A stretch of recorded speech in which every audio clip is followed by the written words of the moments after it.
Izinkan pada kesempatan yang baik ini kami melaporkan beberapa hal terkait dengan isu rapat kita hari ini. Yang pertama, kami ingin menyampaikan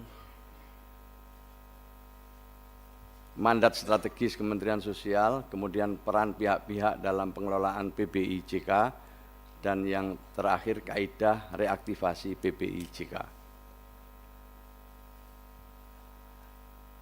Ada kata-kata pembuka ini, pemutakhiran adalah mandat negara, melindungi rakyat adalah prinsip negara. Keduanya tidak boleh dipertentangkan. Inilah mandat strategis yang diberikan oleh Bapak Presiden kepada Kementerian Sosial untuk menindaklanjuti perintah Undang-Undang Dasar dan Undang-Undang yang ada, diantaranya adalah memberikan perlindungan dan jaminan sosial, rehabilitasi sosial, dan pemberdayaan sosial melalui upaya untuk menghadirkan data yang akurat sesuai dengan kriteria yang telah ditetapkan. Ada 3 mandat strategisnya adalah DTSEN, Sekolah Rakyat, dan Bansos Tepat Sasaran. DTSEN adalah data yang dikelola sepenuhnya oleh BPS, sementara Kementerian Sosial, pemerintah daerah, dan kementerian yang lain diberi tugas untuk membantu pemutakhiran. Data inilah yang kemudian nanti pada akhirnya untuk menyalurkan bansos, subsidi sosial, dan intervensi program secara targeted. Bapak Ibu sekalian yang saya hormati, khususnya Pak Sufmi Dasko, inilah pihak-pihak dalam pengelolaan PBIJK. Sesuai dengan PP 76 2015, perubahan atas PP 101 2012 tentang PBIJK. Kementerian Sosial menyampaikan penetapan perubahan data PBIJK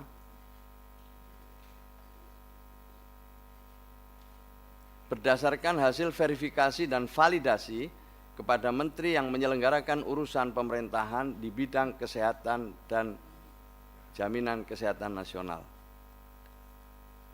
Kemenkes mendaftarkan perubahan PBI jaminan kesehatan sebagai peserta program jaminan kesehatan kepada BPJS Kesehatan. Sementara BPJS Kesehatan melaksanakan program jaminan kesehatan. Sesuai dengan Inpres nomor 4 tahun 2025, ya ini baru lahir di bulan Februari, tepatnya tahun 2025,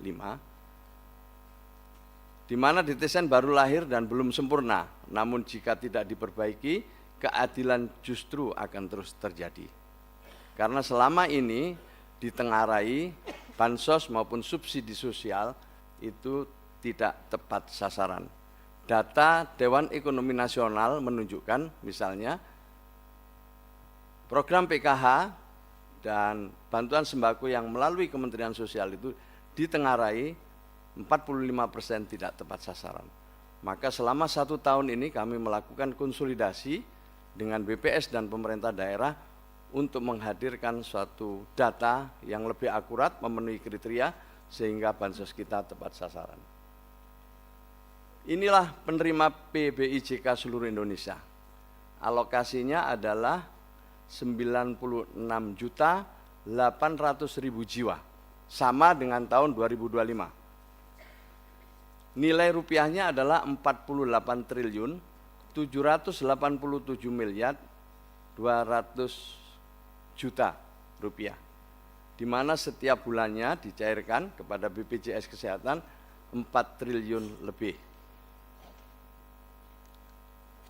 Bapak Ibu sekalian, kami dilantik tahun 2024, 2025 kita mendapatkan data alokasi penerima PBI JKN seluruh Indonesia yang berada di kabupaten kota. Sebagaimana dalam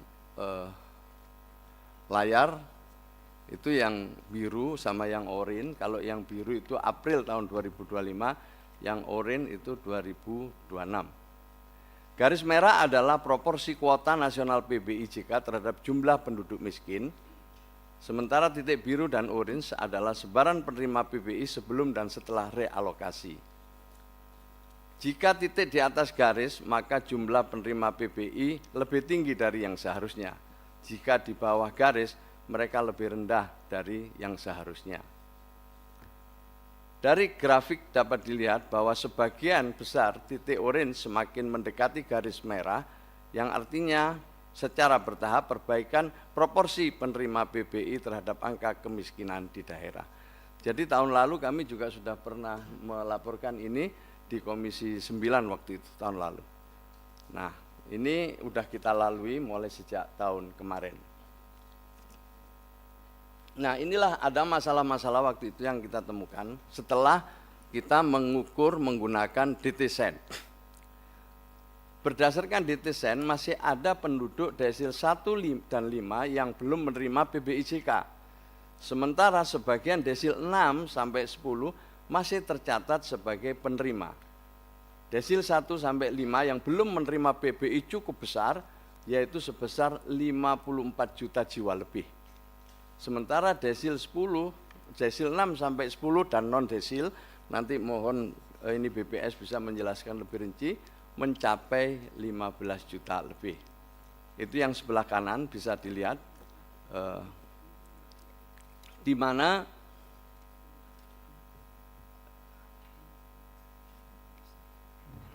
yang lebih mampu terlindungi, yang lebih rentan justru menunggu.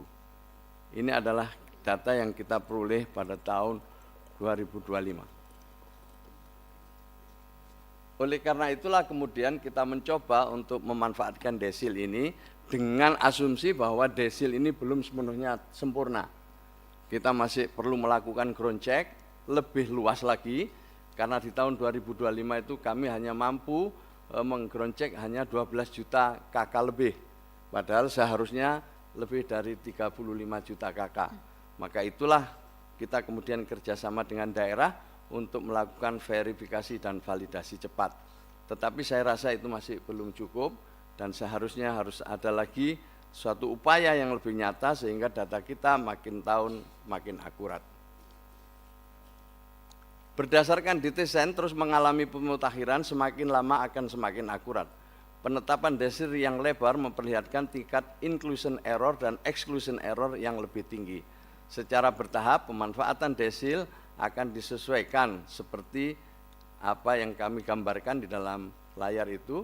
Desil 1, 2 nanti sekolah rakyat, desil 1 sampai 4 program keluarga harapan, desil 1 sampai 4 sembako, dan seterusnya. Tetapi ini masih tahun 2025, arah kita ke depan nanti program keluarga harapan dan sembako akan difokuskan kepada desil 1 dan 2. Jika alokasinya masih ada, maka akan dinaikkan kepada desil 3 dan 4.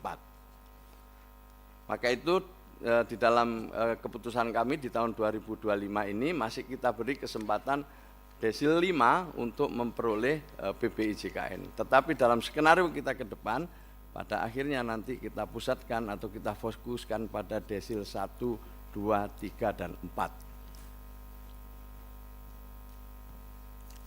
Ini sebelum dan sesudah April 2025 sampai dengan Januari atau sampai Januari 2026. Pada tahun 2025 itu ada pengalihan secara bertahap dari bulan Mei 2025 di Januari dan 2026 membuat inclusion dan exclusion error turun signifikan. Exclusion error adalah orang yang seharusnya mendapatkan PBI tapi tidak mendapatkan PBI, sementara inclusion error itu adalah orang yang seharusnya tidak mendapatkan PBI malah justru mendapatkan PBI. Jadi alhamdulillah sebenarnya kalau kita berpedoman pada desil, errornya semakin kecil.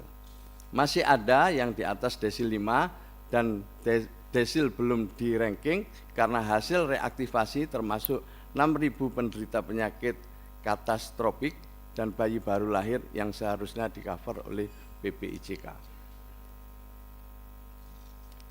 Dalam rangka pemutakhiran itu perlu kami laporkan ini Pak Wakil Ketua DPR dan Bapak Ibu sekalian, kita membuat banyak saluran untuk melibatkan masyarakat luas maupun juga menggerakkan instruktur atau instrumen pemerintah. Jadi melalui kanal-kanal yang ada, yang pertama adalah SIG-NG, Sistem Informasi Kesejahteraan Sosial Next Generation. Ini adalah aplikasi khusus yang dibuat untuk jalur formal, mulai dari tingkat RT, RW, tetapi operatornya adalah di kelurahan atau di desa dan di Dinsos. Kami juga memiliki aplikasi Cek Bansos yang ini dibuka secara luas untuk masyarakat bagi yang ingin usul atau sanggah terhadap seluruh bansos yang dimiliki oleh pemerintah. Kami juga melakukan ground check bersama BPS dan Pemda untuk memudahkan masyarakat menjangkau proses pemutakhiran. Kami juga membuka call center 021171 yang beroperasi selama 24 jam, dan sejak bulan Februari tahun ini kami membuka WA Lapor Bansos, yang ini juga disiapkan operator-operator untuk merespon seluruh usulan atau sanggahan dari masyarakat. Setelah kami dapat, kami serahkan ke BPS untuk dilakukan verifikasi validasi dan disajikan kembali kepada kami dalam bentuk perankingan desil 1 sampai dengan 10. Ini kami sebagai informasi tambahan untuk mempermudah informasi yang sudah kami buat. Ada jalur formal, di sini melibatkan RT, RW, musyawarah desa, kelurahan, sampai ke dinas sosial, BPS kabupaten kota, ada pendamping kami di sana. Setelah itu ditetapkan oleh bupati wali kota, baru masuk ke DTSen. Aplikasinya Cek Bansos juga sama begitu, dilakukan verifikasi lewat proses kelurahan desa, baru masuk DTSen, baru masuk ke BPS. Jadi kami melibatkan daerah sejak awal dan melibatkan masyarakat secara luas. Inilah reaktivasi. Jadi ada Dinas Sosial melakukan verifikasi tingkat kesejahteraan pengajuan reaktivasi apakah masih layak atau tidak. Nah, ini Perkepmensos kami nomor 2026, khusus dalam kondisi bencana, orang terlantar, kondisi yang mengancam keselamatan jiwa atau ada kebijakan pemerintah, maka seseorang dapat menerima bantuan PBI meskipun berada di luar desil yang ditentukan. Maka itu selain reaktivasi reguler, Kemensos membuka opsi untuk mereaktivasi otomatis kepada 100.000 PBI nonaktif yang menderita sakit kronis dan katastrofik. Ini kita dapat datanya dari BPJS Kesehatan. Ini adalah riwayat penonaktifan dan pengajuan reaktivasi. Jadi kami laporkan bahwa tahun lalu misalnya kita menonaktifkan 13,5 juta penerima bantuan iuran. Ya, ada 87.591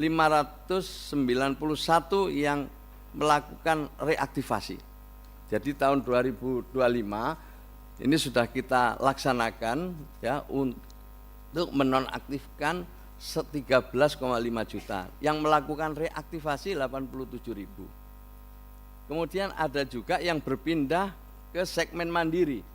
Dari 13 juta yang kita nonaktifkan itu berpindah ke segmen mandiri.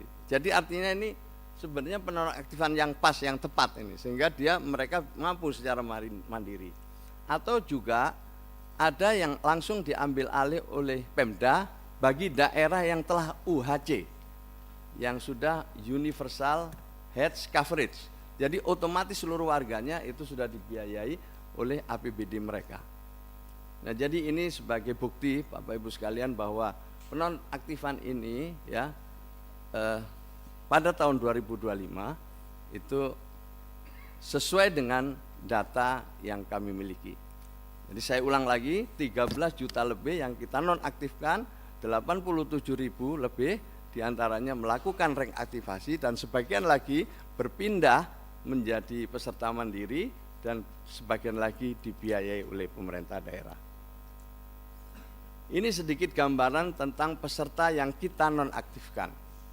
Namanya Dalimin Desil 10. rumahnya seperti dalam gambar ini, ada aset motornya, ya. Ini peserta yang kita nonaktifkan. Kemudian ada Jamhuri Desil 7, aset-aset rumahnya seperti ini. Nah, kemudian kita alihkan kemana? Jadi ini banyak yang menganggap kan kayaknya ini dikurangi. Tidak ada yang dikurangi, tapi direalokasi. Dia realokasi kemana? Misalnya ini ke Apendi Desil 1. Ini baru di Januari 2026. Kondisi rumahnya seperti ini.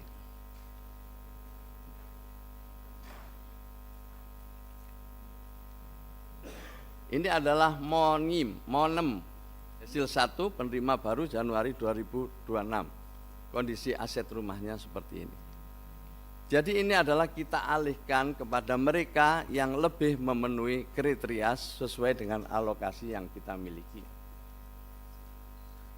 Bapak Ibu sekalian yang saya hormati, terakhir ini sebagai catatan, yang pertama adalah upaya-upaya perbaikan dan percepatan. Satu, menambahkan desa atau kelurahan sebagai tempat reaktivasi. Selama ini kita reaktivasinya itu hanya berada di Dinsos, ada protes terlalu jauh dan lain sebagainya. Kemudian BPJS, Kementerian Sosial dan Kementerian Kesehatan berkolaborasi untuk percepatan proses reaktivasi. Yang ketiga, reaktivasi otomatis kepada 106.000 penderita penyakit katastrofik atau kondisi kesehatan serius, mengancam jiwa dan membutuhkan perawatan jangka panjang seperti jantung, kanker, stroke, dan gagal ginjal yang dinonaktifkan agar layanan kesehatan tidak terganggu dan dapat melakukan reaktivasi menyusul. Kemudian yang terakhir, Kemensos terus mendorong Pemda untuk aktif dalam pemutakhiran desain, pengusulan maupun reaktivasi bansos.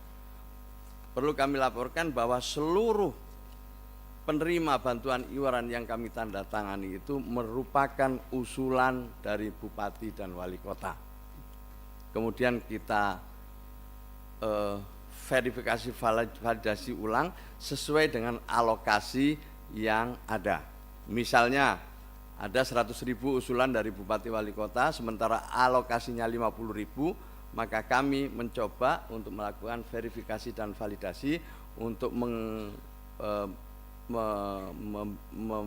memilih 50.000 dari 100.000 tersebut. Inilah kira-kira yang dapat kami laporkan, kurang lebihnya kami mohon maaf. Wassalamualaikum warahmatullahi wabarakatuh. Download Tribun X sekarang, menghadirkan lokal menjadi Indonesia.